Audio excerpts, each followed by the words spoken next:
Assalamualaikum warahmatullahi wabarakatuh, dan salam sejahtera untuk kita semua.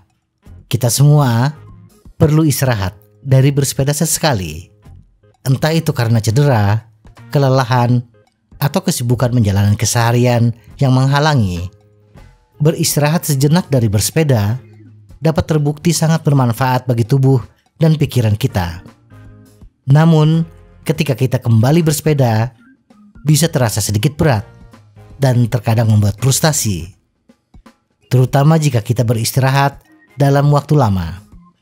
Seperti yang dialami oleh siapapun yang tidak berolahraga, kita kehilangan kekuatan dan daya tahan fisik dengan cepat.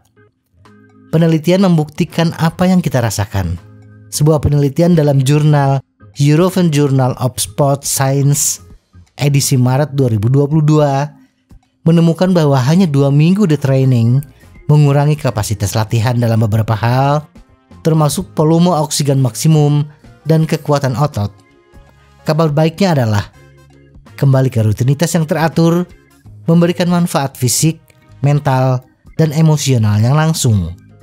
Penting untuk diingat ketika kita mulai ragu untuk kembali bersepeda setelah sekian minggu berhenti bersepeda.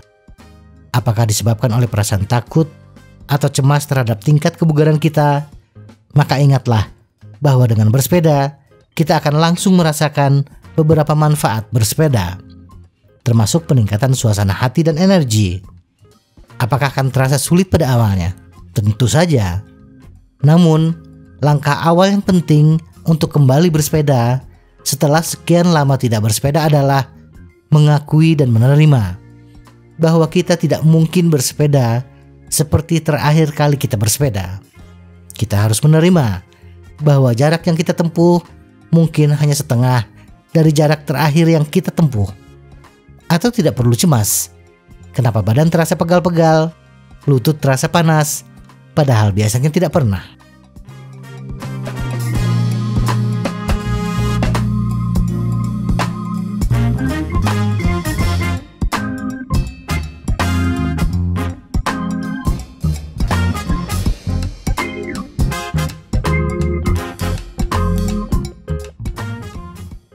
The training mempengaruhi kebugaran kita.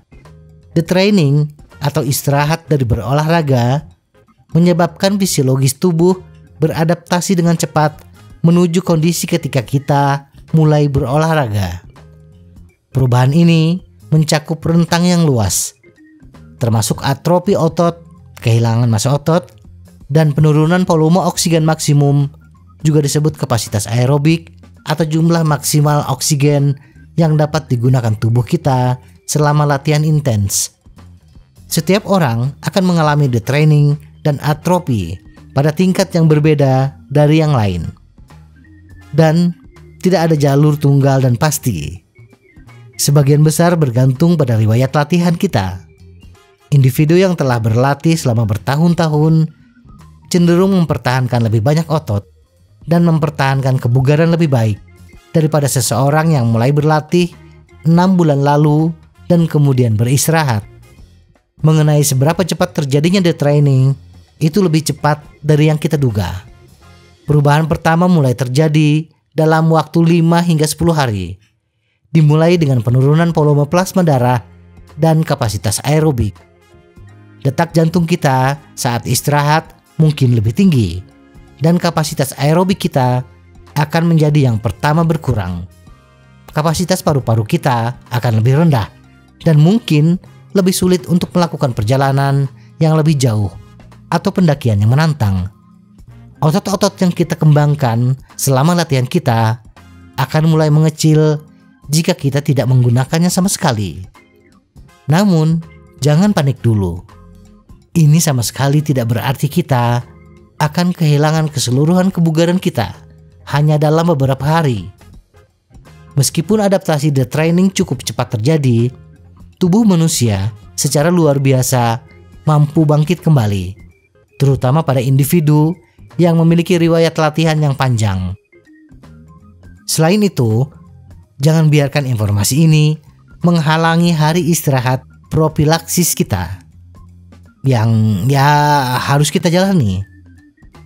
Ingatlah bahwa tubuh memang butuh istirahat dan pemulihan. Jadi ketika kita harus libur, jangan berpikir bahwa kita kehilangan waktu latihan selama 1 hari. Ingat, saat tubuh kita beristirahat, disitulah tubuh menyembuhkan dan memulihkan diri. Semoga informasi ini bermanfaat. Tetap sehat, salam goes.